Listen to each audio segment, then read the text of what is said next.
John Eugene Robert Houdin nacque a Blois il 6 dicembre 1805. Fu uno dei più famosi illusionisti francesi del XIX secolo, soprannominato il rinnovatore dell'arte magica. Considerato uno dei più grandi illusionisti e prestigiatori di tutti i tempi, è ampiamente accettato come padre della magia da palcoscenico moderna. A lui si è ispirato nello scegliere il nome d'arte Henri Houdini.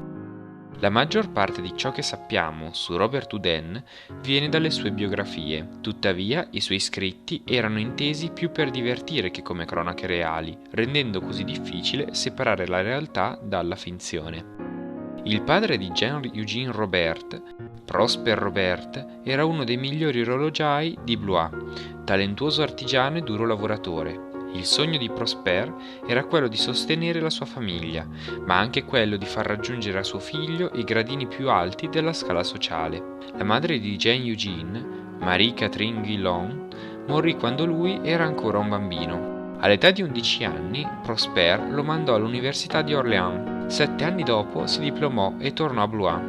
Suo padre voleva farlo diventare un avvocato, ma Jean Eugene voleva seguire le orme di suo padre e lavorare come orologiaio. Intorno alla metà degli anni 20, Jean acquistò un set di 2 volumi sull'orologeria, chiamato Traité de l'horlogerie e scritto da Ferdinand Berthaud. Quando tornò a casa aprì i libri e, davanti ai suoi occhi, apparì un set di 2 volumi sulla prestidigitazione, chiamato Scientific Amusement. Da quando ricevette questi libri divenne molto interessato a quest'arte. Era turbato dal fatto che i libri spiegavano solo come il gioco funzionava e non come andava eseguito. Scoprì infatti che apprendere dai libri di quel tempo era difficile, a causa della mancanza di spiegazioni dettagliate, ma i libri stimolarono il suo interesse per quest'arte. Così Jean iniziò a prendere lezioni da un prestigiatore dilettante della zona. Nel frattempo continuava i suoi studi da orologiaio e quando sentì di essere pronto si trasferì a Tours e aprì un'attività di orologeria, continuando a praticare magia. Iniziò ad esibirsi molto presto quando si unì ad una compagnia teatrale amatoriale.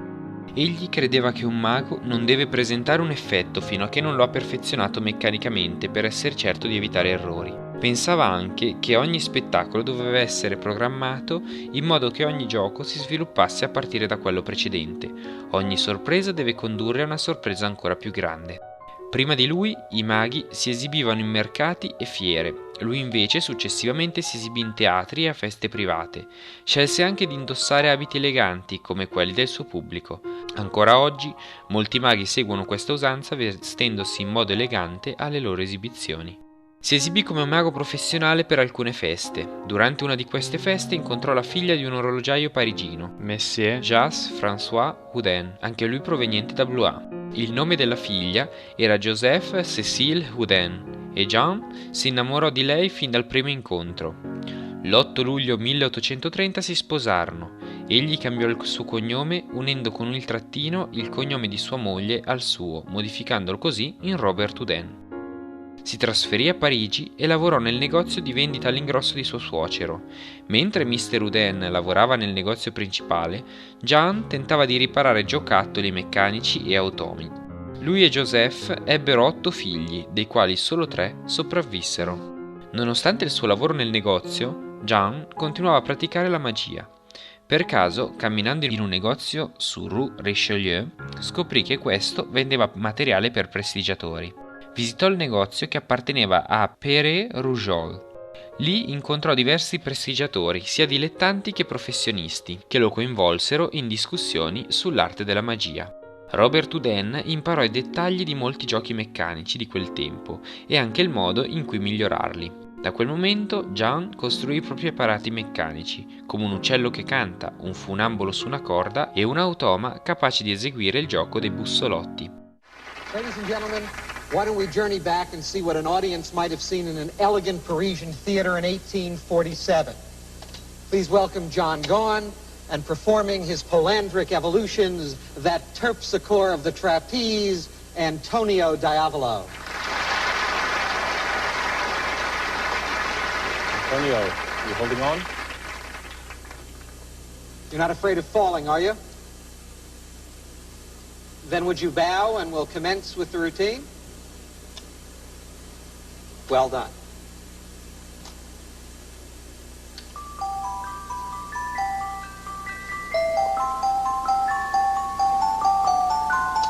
Whoa.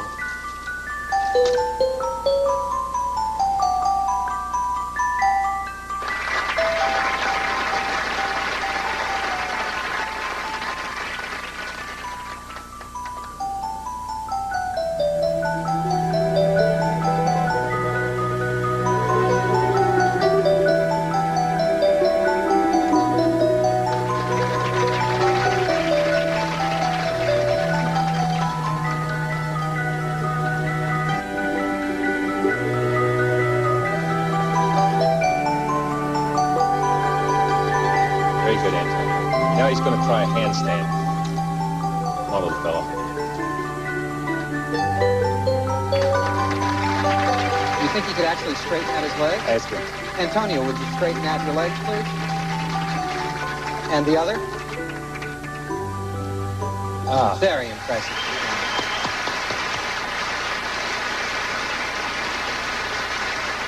Really wonderful. Do you think we could talk Antonio into doing an encore? Yes, he would love to. Should I start the bar? He should start it himself this time. That would be impressive. Come on, Antonio. It's really hard to believe that this was a bunch of broken parts in a box, which I saw in your shop 7 years ago. We should point out there's absolutely no electronic trickery here whatsoever. The same as it was 140 years ago. Truly remarkable.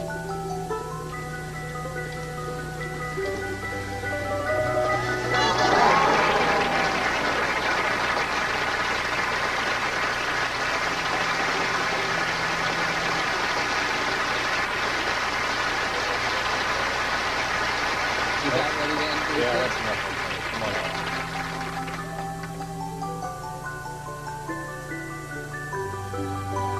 Whoa! Ladies and gentlemen, John Gone and Antonio Diavolo. Il 19 ottobre 1843 sua moglie morì all'età di 32 anni, dopo essere stata malata per mesi. Alla sua morte lasciò a Jean 3 giovani bambini di cui prendersi cura. Per questo si risposò nell'agosto dello stesso anno con François Marguerite Olympie Braconnière, una donna 10 anni più giovane di lui. Robert Houdin sognava di poter aprire un proprio teatro. In quel periodo fu assunto da un suo amico, Count de l'Escalopier, per esibirsi in feste private. Avendo del tempo libero, cominciò a costruire attrezzature per uso personale invece di venderla agli altri. I guadagni del negozio delle sue nuove invenzioni gli diedero abbastanza soldi per costruire attrezzature con il vetro, che apparivano senza alcun tipo di trucco. Per il suo teatro immaginava un palcoscenico elegante come i salotti dove era chiamato ad esibirsi. Ottenne un aiuto finanziario da Comte de l'Escalopier e noleggiò alcune stanze sopra il portale ad arco dei giardini del Palais Royal. Assunse degli operai per ridisegnare l'insieme delle stanze in un teatro. Le finiture furono colorate di color oro, fu appeso un elegante sipario, raffinati candelabri furono posizionati ovunque e l'arredamento era nello stile di Luigi XV. La prima del suo teatro, che aveva 200 posti, fu messa in scena il 3 luglio 1845 e rappresentava una delle sue soirée fantastique. Il suo spettacolo non fu analizzato dalla critica, ma nelle sue memorie Robert Houdin disse che fu un disastro. Soffrì la paura da palcoscenico, che lo fece parlare troppo velocemente e in modo monotono. Dopo il primo spettacolo stava per avere un esaurimento nervoso. Chiuse il teatro con l'intenzione di non riaprirlo. Tuttavia riprese coraggio e continuò ad esibirsi ancora per molto tempo. Circa 40 anni acquisì la confidenza necessaria per esibirsi sul palco. La sua illusione più famosa è The Marvelous Orange Tree, illusione protagonista anche del film The Illusionist. Il mago chiede in prestito un anello, questo scompare e in scena viene mostrato un albero meccanico di arance. Mentre il mago agita la bacchetta, dall'albero iniziano a comparire dei fiori e poi delle arance vere, tutte tranne una, che si apre facendo volare 2 farfalle meccaniche che portano un fazzoletto collegato l'anello.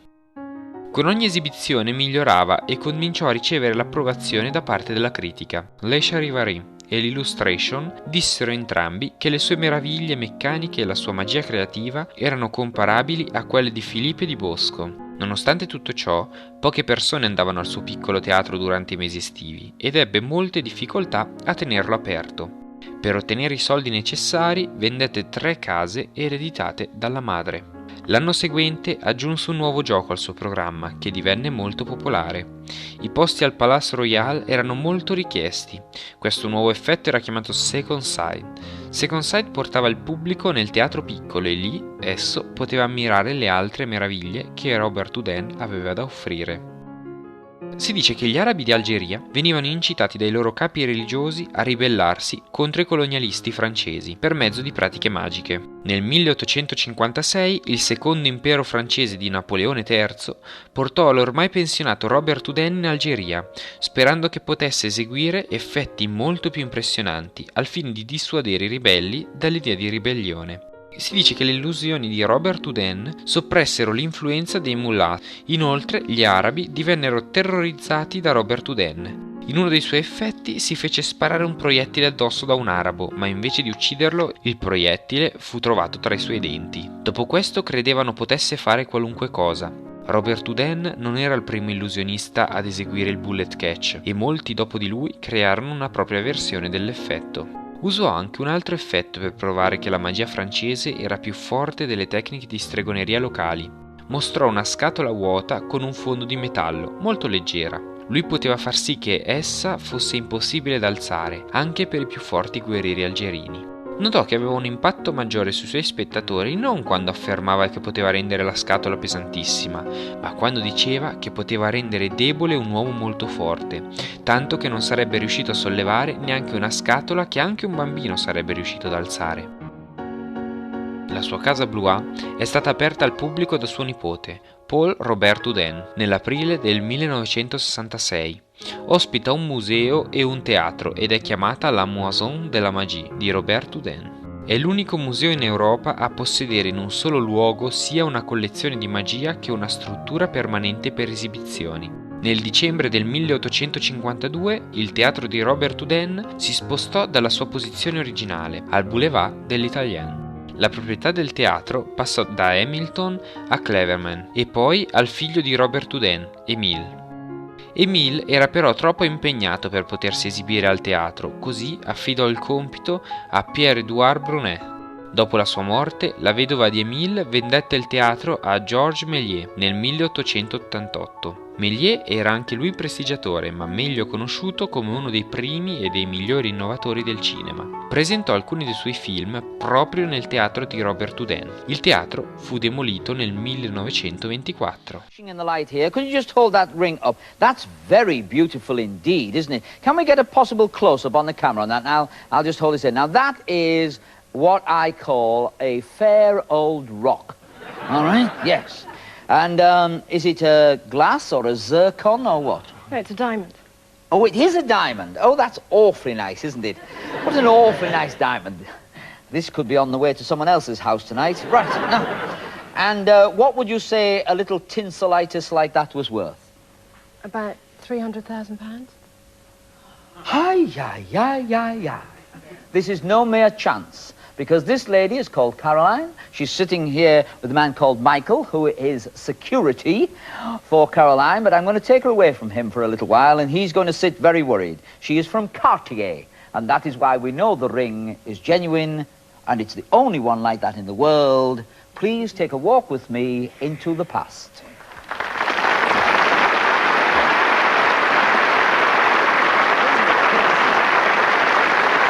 Well, we're in the drawing room, which was very reminiscent, actually, of the stage set of Robert Houdin, this great French magician, who would borrow a finger ring each evening, sometimes perhaps worth possibly as much as this. It's not yours, is it? And Michael, still sitting in the audience, is charged with the security of the ring. Please place it into the center of the handkerchief. Now, there it resides. You can see it, yes? Actually, if I do this, you can feel it. Yes?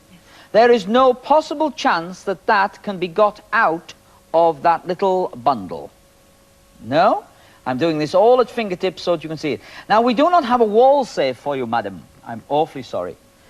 I'm going to place it into a jewelry casket, a compartment which is made of glass. We shall place it in the center, and we shall just do this. And now, while it's sitting there, I want you to look at this. This is a pistol.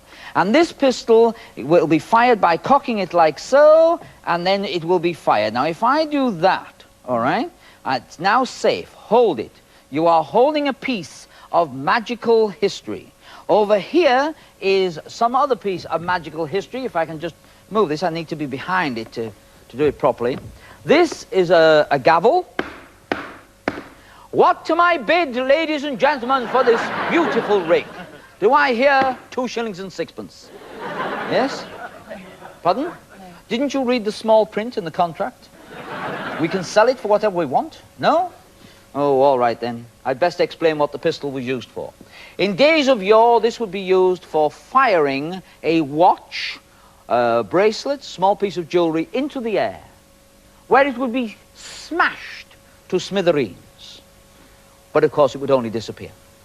To place it in there is our next charge. What we do is we just take this from here. There's the ring, and we put it inside here, and it won't go. So, all we do is we flatten it. A gentleman in the audience has gone quite white, and we just, don't worry, dear boy, and we do that. Now, you hold that because it's your ring. Keep it there while I introduce to you the piece of recreated, beautiful mechanism that John Gone has made. This is known as the orange tree. It's brought on by the ever-lovely Debbie, wearing a beautiful dress. Gorgeous you look tonight. And this tree, known as the orange tree, was one of the great mysteries of its day. All you have to do is you have to point the pistol yourself. I'll just cock it for you, madam, like that. And you fire the gun, therefore taking all blame for the £300,000 of ring. Point at the tree and shoot. For a small gun, it makes a loud noise. And now the tree. I want to tell you about the tree. Normally, it would now start to work. But I wanted to show you that this is clockwork, and it is. And all you do is you wind it up. It's a beautiful thing, this. This is Brazilian rosewood, which was collected by John actually from Brazil and brought back. The velvet on the sides is antique, and it comes from Belgium, antique velvet. And all the brassware around was made by the company who might well indeed have made it for Robert Houdin himself. It's such a beautiful piece. And if you watch the tree very carefully, you should see somewhere on it little flowers start to appear. And you can see there's one just coming here. Orange blossom appears there. Here is another one. Up here is another one. This mechanical marvel would create orange blossom. And then, as the audience watched in those days of old, the leaves would start to move, and oranges would appear on the orange tree. One of the most beautiful pieces of magic ever made. Absolutely gorgeous. And now, possibly worth more than the ring. So, if you would accept this, still a quiver. For those who think that perhaps it was all mechanical, can I just take these off and show you something? The oranges were real, and they would be passed around the audience. In fact, just before this one goes, for the viewers at home, can I just show you that they really are real oranges? And if you'd hand those out, Debbie, to the various people around. Can I just have... Oh, you haven't got a cloth. Never mind. Sorry, it's okay. I just didn't want anybody to cut themselves with that. It's very sharp. Now, the next thing that would happen on the tree is, oh, the top orange, which was not real, would open.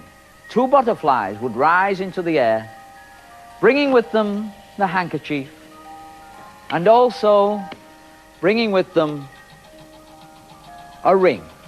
Caroline, would you just come to where I'm standing? And over here, can I just show you, there is a ring attached here. Would you say that that was the ring from Cartier? Yes. Yes? It is indeed. And if we just remove that at fingertips and give it back to you, with grateful thanks to your company and to you for coming here this evening, and also to Michael, to Jean Gaugne, to Robert Houdin for the imagination. Thank you very much indeed. Thank you.